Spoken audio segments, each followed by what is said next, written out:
Sergapan Karma.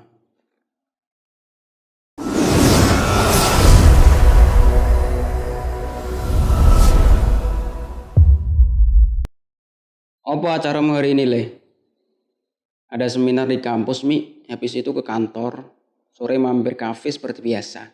Pripun? Ini, habis seminar, antar Alina ke toko buku beli kitab tafsir dan buku-buku lain. Jadwal acaraku sangat padat. Di kantor sedang banyak anak magang dan harus ku briefing biar mereka menguasai quality control percetakan buku. Belum lagi soal rengganis yang belum menyanggupi jadwal kami. Manajer kafe dan bagian personalnya juga harus kuajak rapat.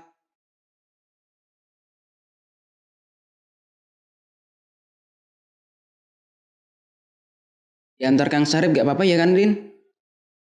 Mas tidak apa-apa. Jawabnya lembut. Gak sama kamu ay. Nanti buku tafsir sing diborong akeh le. Kalian Alina belanja buku buat perpus. Nek ora awakmu kan iya ana sing diajak rembukan. Aku merangkul Umi. Membenamkan hidungku di pipinya yang empuk dan harum. Ini selalu kulakukan saat aku merayunya. Umi menggerak-gerakkan baunya tanda rayuanku tidak berhasil. Kata apa ngopo? Hehehe, ndak wis. Kowe iki nek manut Umi, kabeh sing mau lakoni lak tambah barokah. Kalimatnya penuh tekanan. Umi biasa mengatakan ini. Ancamannya teramat halus. Sesungguhnya dia ingin mengatakan kalau aku tidak mau antar Alina cari buku, ia akan mendoakan kegiatanku tidak barokah. Ya, habis duhur kita berangkat ya, Lin. Dia mengangguk, mengembalikan tas dan menyiapkan sepatuku. Lalu meraih punggung tanganku. Diakhiri menyodorkan keningnya untuk kekecut. Ini selalu tertawa bahagia melihat adegan ini. Tapi tidak tahu kalau ini hanyalah kepura-puraan. Setelah duhur aku menjemput Alina. Kami berangkat ke toko buku. Aku lelah dan ngantuk sekali. Jadi aku tidak banyak bicara. Nanti belanja dewe, aku gak mudun. Aku harus kontrol kerjaan dari jauh. Gih, jawabnya lirih. Pulang dari toko buku, ku belokkan mobil ke SPBU lalu beralih kecil ke toilet. Aku kembali ke mobil, HP-ku melolong panjang. Telepon dari Rengganis. Aku buru-buru menerima panggilannya sebab dia belum bisa memberikan kepastian soal jadwal yang disusun Zaki. Aku juga sangat mengkhawatirkannya. Sekilas aku menatap Alina yang menunduk menderes ngajinya. Dia seperti tidak peduli. Putuskan untuk menutup pintu mobil, lalu aku bersandar di pintu sambil melihat pemandangan luar. Mas, hei, kira pota, kok baru diangkat? Nyetir, Ben. Biasanya nyetir juga bisa angkat telepon. Lagi sama Mbak Alin ya? Lipanya terdengar menyengat. Tarik napas panjang agar bisa memilih kalimat yang tidak melukainya. Ya, dia di dalam mobil. Aku di luar ini. Ya, Dok. Kamu bisa datang kan? Belum tahu, Mas. Lah, tanggal 6-nya aku jadi penyelenggara simposium. Gimana kalau aku ganti orang? Namanya Diana. Dia ini kaderku. Nulis juga jurnalis. Biasanya ngisi training of trainer malahan. Ahli pokoknya wis. Aku diam. Biarkannya bicara tentang Diana. Kurasa Rengganis sudah banyak berubah. Dia terlihat mengambil jarak. Padahal dulu, dialah yang paling semangat di antara kami. Dialah yang paling gelisah dengan pesantren yang belum punya majalah dan belum terbentuk iklim jurnalistiknya. Dia gelisah karena jurnalistik hanya berkembang di pesantren besar saja. Padahal banyak sekali pesantren salaf dengan potensi yang sama go publik lewat tulisan. Mas, lo?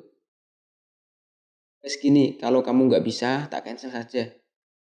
Loh, jangan mas, kerjasama sudah terbentuk, tinggal melanjutkan, eman. Masalah itu nanti aku bilang pending sampai waktu yang tidak bisa ditentukan. Mas, Mas, nanti kalau tidak maksimal malah ngisi-ngisi nih komunitas. Jamin maksimal Mas. Terus sudah kubuatkan, materinya juga. Alat peraga juga. Untuk majalah pesantren sejatim yang sudah terbit juga aku suruh bawa. Diana ini gak sendiri. Dia bawa 5 orang yang sudah aku briefing kemarin. Mereka sudah aku bawain film indie. Mereka sudah aku bawain film indie juga yang bisa diputar pas ice breaking. Diana ini bisa ngodbun juga kalau memang peserta mau belajar nulis outdoor. Biarkan dia bicara. Rengganis tidak tahu. Sudut hatiku merindukannya. Dia tidak tahu aku mengkhawatirkan rencana-rencananya. Aku ingin bertemu dan ingin tahu keadaan hatinya sekarang. Ah, nggak usah wes. Mas marah ya? Enggak. Mas, jangan marah dong, please. Enggak, paham kok aku. Orang secerdas kamu suatu saat pasti keluar dari tim. Apalagi kalau ada pekerjaan dan bidang lain yang lebih menggiurkan. Mas pasti tahu, aku tidak bermaksud begitu. Gini loh. Wes, gak usah dijelaskan, aku paham. Nanti tak bilang Zaki biar di cancel. Mas film pesantren kan? Duh, Mas, Eman. Soal seminar di Surabaya juga gak usah kamu pikirin. Dia terdiam. 2 bulan terakhir ini dia memang berubah. Nyata sekali kalau sudah tidak tertarik dengan program jurnalistik masuk pesantren yang dulu ia banggakan. Benar kata Adi, aku harus segera mencari penggantinya.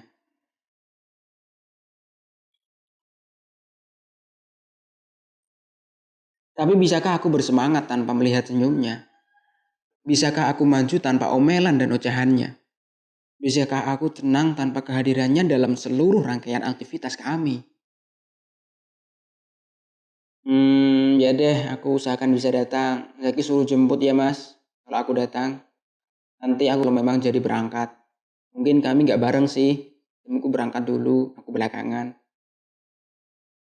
Aku tersenyum lega. Tapi dia tidak boleh tahu kalau aku merindukannya.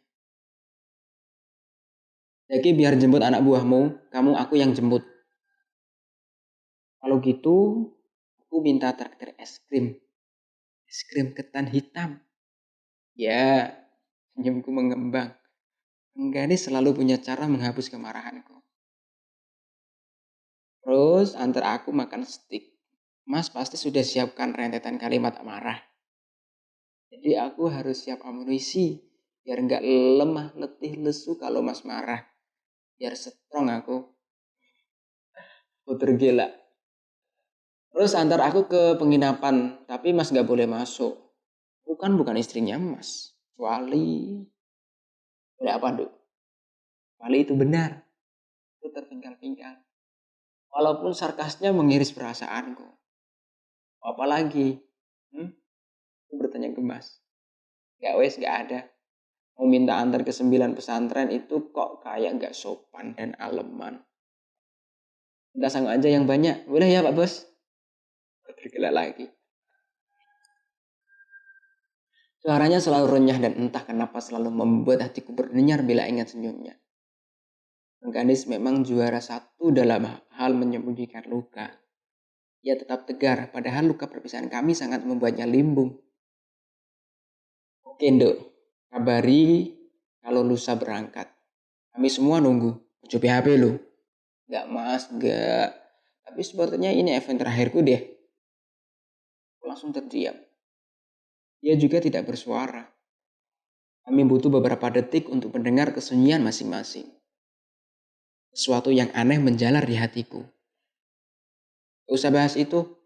Oh iya, maaf. Oh maaf mas. Nanti kita bahas kalau sudah ketemu tim ya. Aku diam. Jujur aku belum siap melihatnya pergi dari kehidupan kami semua. Dia selalu ceria. Semangatnya selalu jadi energi buat kami semua. Apa jadinya kalau dia pergi? Udah ya mas, salam buat Mbak Alina. Iya. Dang bikinkan aku ponaan. Nanti tak pek biar aku gak kesepian. Aku berdesir. Tidak tahukah dia bahwa aku belum menyentuh istriku, karena senyumnya yang manis terus mengikutiku. Aku tak sadar ia sudah menutup telepon. Begitulah Rengganis. Ia selalu bisa menyembunyikan derita. Ia adalah permata yang berkilau karena sering terbasuh air mata. Itulah yang menjadi penyebabnya. Aku masuk mobil, melihat Alina mendekap erat mushafnya. Dari pantulan kaca samar terlihat. Ujung jilbabnya basah. Nangiskah ia melihatku menelpon? Apakah dia cemburu? Aku tahu, aku sudah bertindak tidak adil. Secepat mungkin pernikahan ini harus kuterima dengan lapang dada. Kalau aku hanya bergetar bila di samping Rengganis, tidak di dekatnya. Tapi aku harus berusaha. Sampai rumah, tinggalkan Alina karena HP-ku drop dan aku harus secepat mungkin menemukan konektor charge HP. Saat aku kembali ke mobil, Alina sudah menurunkan kardus-kardus buku dibantu seorang kang pondok. Lihat di ruang tamu, Umi sedang berbicara serius dengan tamunya. Aku masuk ke kamar, menyalakan lampu karena mendung menggelap dan gerimis turun merintik. Aku mengambil wudhu untuk sholat asar. Aku menunggu Alina yang tak lekas masuk kamar untuk sholat jamaah. Aku kembali ke ruang tamu. Langkahku terhenti karena melihat Alina sedang duduk berdua bersama tamunya. Siapakah dia? Sinten Mi? Aku bertanya pada Umi yang bersiap ke pondok putri. Umi lali jenenge. Santrine Yai Ali, nganter 9 anak yatim sekolah di sini. Dulu teman sepondok Alina. Aku duduk di ruang tengah, mengamati mereka dari kejauhan. Mereka duduk berhadapan dipisahkan meja. Alina menunduk, matanya nanar. Punggungnya melengkung menahan isak. Laki-laki itu memerhatikan Alina dengan seksama. Ia menatap tajam penuh selidik. Aku tahu, apa nama dari gejolak batinku ini? Rasa bukan cemburu. Hanya sedikit mirip dengan itu. Tahu, mungkin rasa takut kehilangan. Aku tak tahu. Lihat Alina menatap laki-laki itu sekilas, lalu menunduk lagi. Laki-laki itu memiringkan kepala seperti ingin membaca detail perasaan Alina. Aku laki-laki dewasa. Aku tahu itu tatapan apa. Tapi tak ada yang bisa kulakukan karena di depan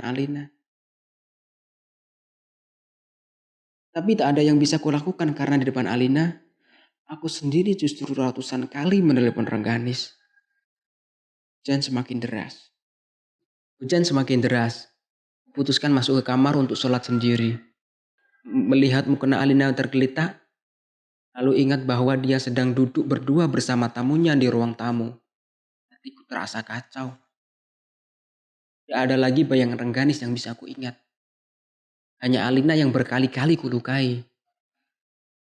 Ini sudah bulan keberapa sejak pernikahan kami. Aku lupa. Tapi inilah pertama kalinya aku sadar. Aku belum bisa mencintainya, tapi aku takut kehilangannya. Dia bisa saja pergi. Aku duduk terpekur. Menakar kelakuanku sendiri dan ingat ketabahannya. Tatapan laki-laki itu kepada Alina membuatku merasa seperti disula dengan pasak yang tajam. Aku ingat kisah hancurnya kerajaan-kerajaan di masa lalu. Dari zaman Kalingga sampai Kesultanan Ngayuk Jakarta, Hadiningrat. Dalam sebuah kekuasaan, selalu ada friksi-friksi jika dinilai tidak adil dan amanah. Alina dalam kuasaku.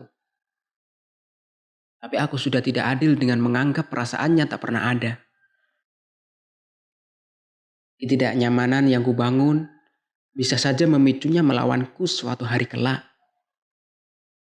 Sebab di mana ada kekuasaan dan ketidakadilan, disitulah rentan terjadi pemberontakan. Alina bukan perempuan sembarangan. Punta Sailendra menjadi pemberontak di kerajaan Sailendra. Rakai Pikatan menjadi pemberontak di kerajaan Mataram kuno.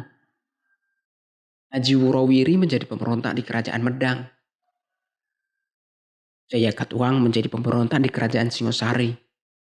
Mereka memberontak karena situasi di istana sudah tidak nyaman lagi.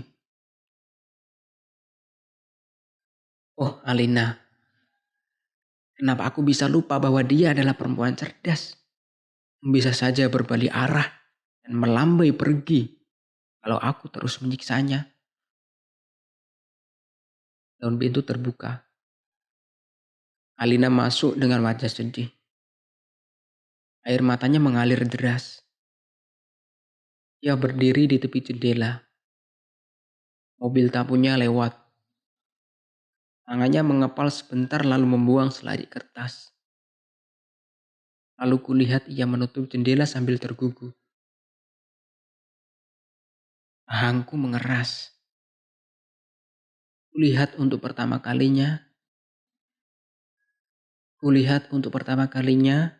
istriku menangisi seseorang selain diriku. Saat seperti ini, bayangan Rengganis tidak bisa hadir.